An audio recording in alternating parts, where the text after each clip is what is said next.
পুরীর জগন্নাথ মন্দিরে প্রেমিক যুগল কেন একসাথে যান না? রাধার অভিশাপ নাকি কুসংস্কার? আপনি কি জানেন পুরীর জগন্নাথ মন্দিরে কোনো অবিবাহিত প্রেমিক প্রেমিকা একসঙ্গে গেলে নাকি তাদের সম্পর্ক ভেঙে যায়? রাধা রানীর অভিশাপেই কি এই কুসংস্কার, নাকি এর পেছনে আছে অন্য কোনো রহস্য? আসুন জেনে নিই তবে এই বিস্ময়কর ইতিহাস, জনশ্রুতি এবং যুক্তির কথা সম্পর্কে। পুরী রথযাত্রা 2025 শুরু 27 জুন।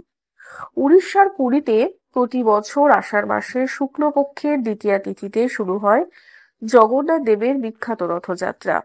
2025 সালে এই রথযাত্রা শুরু হবে 27 জুন থেকে। এই উৎসব শুধু ভারতেই নয়, সারা বিশ্বে কৃষ্ণ ভক্তদের জন্য এক মহা অনুষ্ঠান। লক্ষ লক্ষ মানুষ রথ টানতে, ভগবান জগন্নাথ, বলরাম এবং সুভদ্রার দর্শন পেতে ছুটে আসেন এই পুরীতে। জগন্নাথ মন্দিরের অলৌকিক রহস্য কি, চলুন জেনে নিই। এই মন্দির ঘিরে বহু রহস্য আর অলৌকিক কাহিনী যুগের পর যুগ ধরে মানুষের মধ্যে চর্চিত। সমুদ্রের ঢেউয়ের শব্দ মন্দিরের ভেতরে শোনা যায় না, বাইরে সমুদ্রের গর্জন শুনতে পেলেও একবার মন্দিরে ঢুকলে সেই শব্দ হঠাৎ কেমন যেন নিঃশব্দে হারিয়ে যায়। মন্দিরের ছায়া পড়ে না, দিনের কোনো সময়ই জগন্নাথ মন্দিরের গম্বুজ বা শিখরের ছায়া মাটিতে পড়ে না। এ যেন প্রকৃতির এক অপূর্ব খেলা।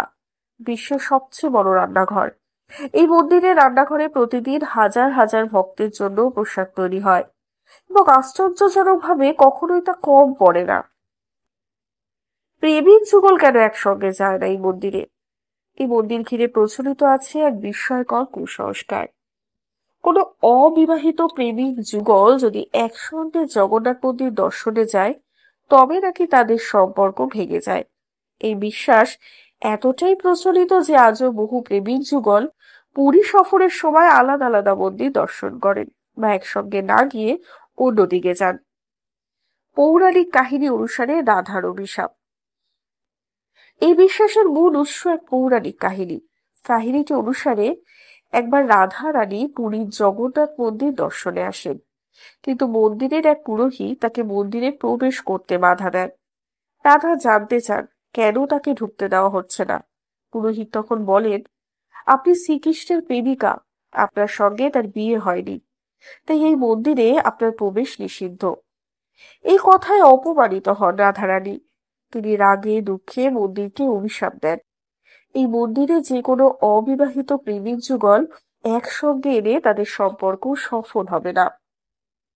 এজন্য অনেকেই বিশ্বাস করেন এটি রাধার অভিশাপই আজও অবিবাহিত যুগলের জন্য প্রযোজ্য।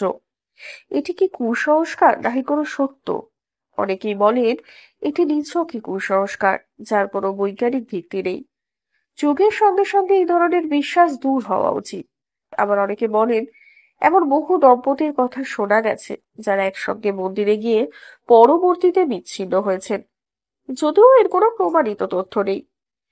কিছু মনস্তত্ত্ববিদদের মতে এই ধরনের বিশ্বাস মানুষের মনে এমন ভাবে প্রতীত থাকে যে কোনো সম্পর্কে সমস্যা হলেও তারা দোষ দেয় এই ভ্রমণকে।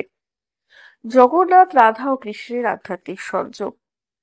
অনেক ভক্তই মনে করেন জগন্নাথ, বলরাম এবং সুভদ্রা আসলে কৃষ্ণ, তার দাদা বলরাম এবং বোন সুভদ্রার রূপ। পুরীর মূর্তিগুলি একটু ব্যতিক্রম, এদের চোখ বড় বড়, শরীর অসম্পূর্ণ, এমন ভাবেই যে যেন তাদের চিরন্তন রূপের চিত্র। অনেকে বলেন জগন্নাথ রূপে কৃষ্ণ স্বয়ং নিজের প্রেম ও সংসার জীবনের ঊর্ধ্বে উঠে এক নির্লিপ্ত বিশ্বজনীন রূপে অবস্থান করছেন। এই মন্দিরে তাই দাম্পত্য প্রেমের চেয়ে ঈশ্বর প্রেমের গুরুত্ব অনেক বেশি। এই বিশ্বাস ওই কুসংস্কারের শিকড় হতে পারে। বাস্তব জীবনের কিছু ঘটনা সম্পর্কে চলুন জেনে নিই। অনেকে বলেন তারা তাদের সঙ্গীর সঙ্গে পুরীতে গিয়ে কিছুদিনের মধ্যেই সম্পর্ক বিচ্ছেদ করতে দেখেছেন। আবার এমন অনেক দম্পতি রয়েছে যারা পুরীতে একসঙ্গে গিয়ে পরবর্তীতে বিয়ে করে সুখে সংসার করছেন। এভাবে গল্প ও বাস্তব মিলিয়ে কাহিনীটি কিন্তু রহস্যময় হয়ে উঠেছে। এই গল্পকে আমরা কৌতূহলের দৃষ্টিতে দেখতেই পারি, কিন্তু কুসংস্কার যেন আমাদের বাস্তব সিদ্ধান্তে প্রভাব না ফেলে। ভগবানের কাছে ভালোবাসা মানে শ্রদ্ধা, বিশ্বাস এবং আত্মসমর্পণ। সম্পর্ক যদি এই প্রেমের উপর ভিত্তি করে তৈরি হয়, তবে মন্দির কিংবা অভিশাপ কিছুই কিন্তু ক্ষতি করতে পারে না। জগন্নাথ মন্দির শুধু একটি তীর্থস্থান নয়, এটি একটি আধ্যাত্মিক কেন্দ্র, যেখানে বিশ্বাস, ভক্তি এবং রহস্য একসাথে মিলে যায়। রাধার অভিশাপ হোক বা জনশ্রুতি, এই ধরনের কাহিনী আমাদের সংস্কৃতিকে আরো রঙিন, আরো গভীর করে তোলে। আজকের এই ভিডিওটি এইটুকুই বন্ধুরা। ভিডিওটি যদি ভালো লেগে থাকে তাহলে অতি অবশ্যই কিন্তু কমেন্ট করে আপনাদের মতামত জানাবেন, এবং ভালো লাগলে সবার মাঝে এটিকে শেয়ার করে দেবেন এবং একটা লাইক করে দেবেন। আর চ্যানেলটি সাবস্ক্রাইব করতে কিন্তু একদমই ভুলবেন না। ধন্যবাদ।